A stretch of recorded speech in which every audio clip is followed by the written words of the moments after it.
If you own a 2025 and up Yamaha YZF-R9, you're probably looking for a clean, aggressive, and sleek Fender Eliminator solution that gets rid of the bulky option that comes from the factory. Well, look no further. We have the perfect solution for you. This is Mark from TST Industries in the TST Garage, and in today's video, I'm going to show you how to install our Elite-1 low mount Fender Eliminator on the new R9. So let's go ahead and jump right in.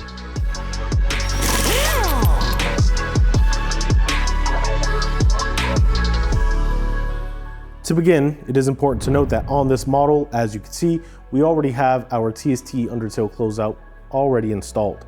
Now we do have a separate video showing how to remove the OEM fender, as well as how to install the closeout. So if you haven't already seen that or you're not familiar with that process, please be sure to check it out. In this video, I'll be showing how to install the low mount bracket while all of this is already assembled.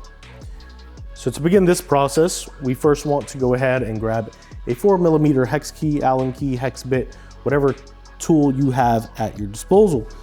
We're gonna go ahead and remove these two bolts located on the on the lowest most section of the side fairings here.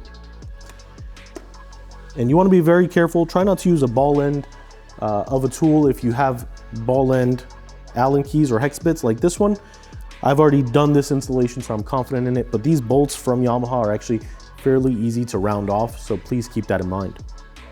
If you need to break them loose first with a standard hex bit, do so.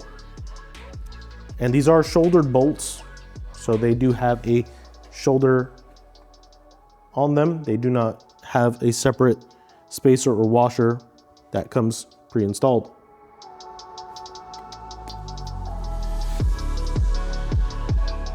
With both of those bolts removed, we can go ahead and install our low mount bracket.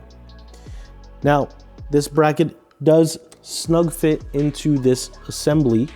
So you will want to first get one side in, and it kind of sandwiches itself in between the undertail and the bike's subframe. So we'll flex one side in.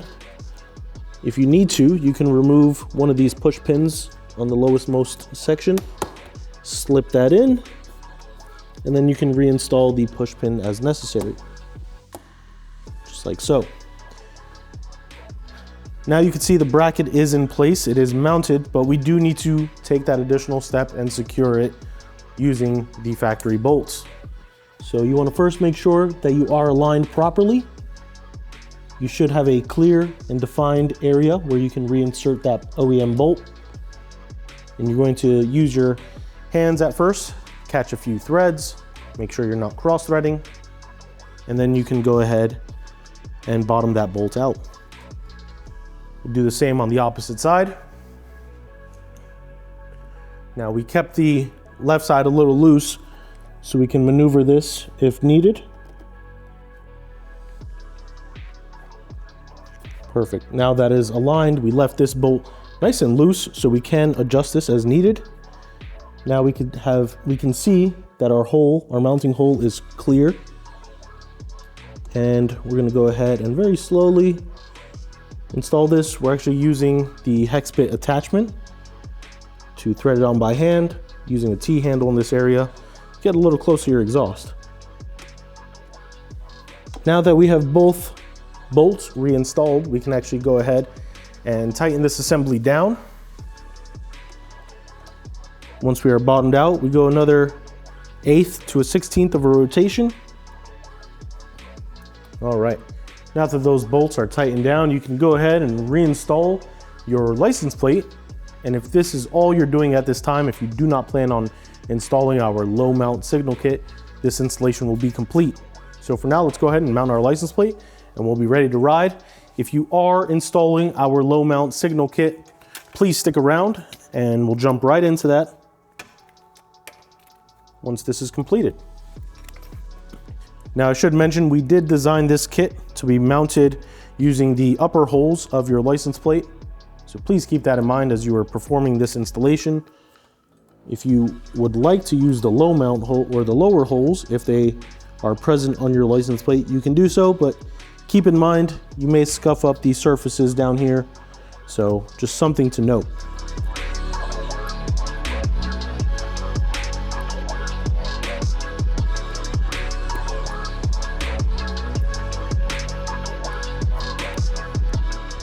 Now, for those of you looking to install our low mount signal kit, you will first want to go ahead and remove the 2 OEM bolts we use to secure our bracket in place.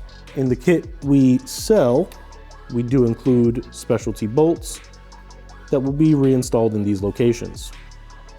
So here we have a 3-piece assembly. We have a specialty washer, a countersunk screw, and then a 90-degree bracket. First, we are going to press in the specialty washer. Now, it is important to note it does have a shoulder. That shoulder should coincide into the area we are mounting this bracket to. Next, we will want to go ahead and take the larger surface of this bracket and sandwich it between the screw and the specialty washer. Going to get a couple threads in here.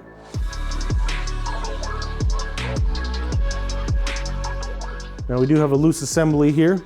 We can go ahead and tighten that down at this point with the same 4mm tool we use to remove the OEM hardware. Now we do want to keep this a little loose at this time. You want to be able to angle this and slide the bracket back and forth to your needs. Next up, we will grab the TST Echo pod turn signals, remove the nut and washer, and we'll go ahead and feed that assembly through the bracket that we just installed. Just like so. And then we have a washer, and lastly the nut.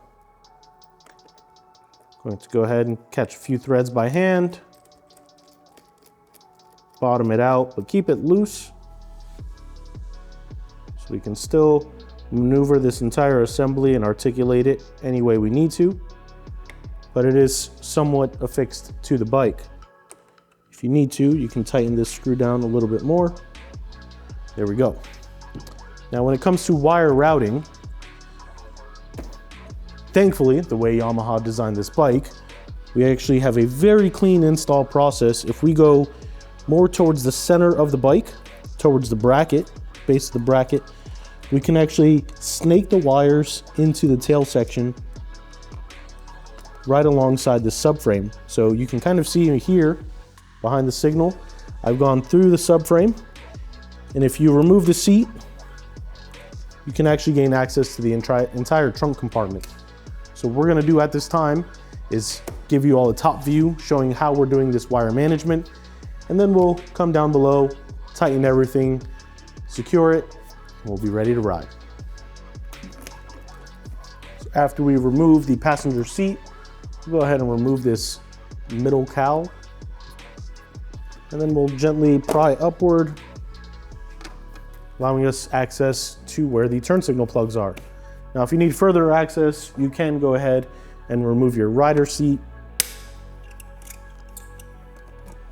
using a 5mm hex key.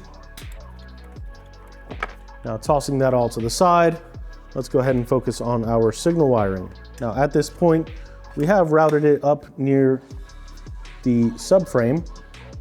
If you do it carefully enough, you can actually snake the wires completely into your tail section like so. So here are our bullet connectors from our turn signals. And what we will want to do is grab our TST plug and play harness adapter and connect these yellow to yellow, black to black. You should hear an audible click, ensuring that they are fully seated. And then we will go ahead and slip the silicone covers over the bullet connectors. Now, as an added preventative measure and security layer, we do recommend covering these with electrical tape just to help avoid any issues downstream with blowing fuses. Now at this point, we do have a ton of real estate in this subtray area and tail section. So you can route the wire alongside some of these fuses and relays, and you can actually go right underneath this sub-brace and end up in a perfect position to connect to your turn signal wires. If you were going to go ahead and use a license plate light in the low mount configuration, you would follow the same methodology, as we do have our license plate light wire located on this side. That is the OEM connection to the bike harness. So you can actually connect right there and you'll be good to go. But you want to go ahead and do that and test your turn signals prior to reassembly. You want to make sure that you did connect the correct one. And in this situation, we did not. So this is a perfect example. You would want to go ahead and disconnect. There we are. So a rule of thumb is the white connector in the tail compartment is the right side turn signal. The black connector is the left side turn signal. So as you are routing the wires, obviously it's very easy to tell which one is which because you're routing it on that side of the motorcycle. So keep that in mind. Right side signal is the white connector. The left turn signal is the black connector. Now it is up to you to do some proper wire management, but all in all, we have a very clean setup. It's very non-invasive, and it gives us all the important functions we need, having functioning turn signals. Power the bike down. At this point, you can follow the steps on the opposite side. We will now go ahead, go underneath, make our final adjustments for our signal angle and position, and that will finalize this entire installation process. All right, we have a left signal, we have a right signal, we have hazards, we are good to go. Power the bike down. Now at this time, you want to go ahead and grab a 13mm wrench. Let's tighten down the nut on the back of the signals. Now it is important to note in this low mount configuration, the angle of which your signals sit, where they're located, and the riders and drivers behind you for your intended use.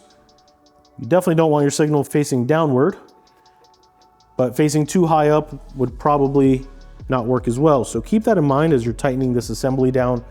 The intended use, make any final adjustments, and most importantly, you want to make sure that they are even. If you haven't already, make sure you tighten down the 4mm countersunk bolt that secured the bracket to the bike. And other than that, you are now finished with the installation process. Now, as you can see, no matter the configuration, whether you're going with our high mount setup that we showed in our other video, the adjustable high mount setup, or our low mount setup, we have signal options for any mounting location with our TST Elite-1 Fender Eliminator system. Keeping in mind with the low mount system, you can go completely subtle and sleek without using signals if that is something that you choose to do. Now, I hope you found this video helpful. If you did, please be sure to give us a thumbs up.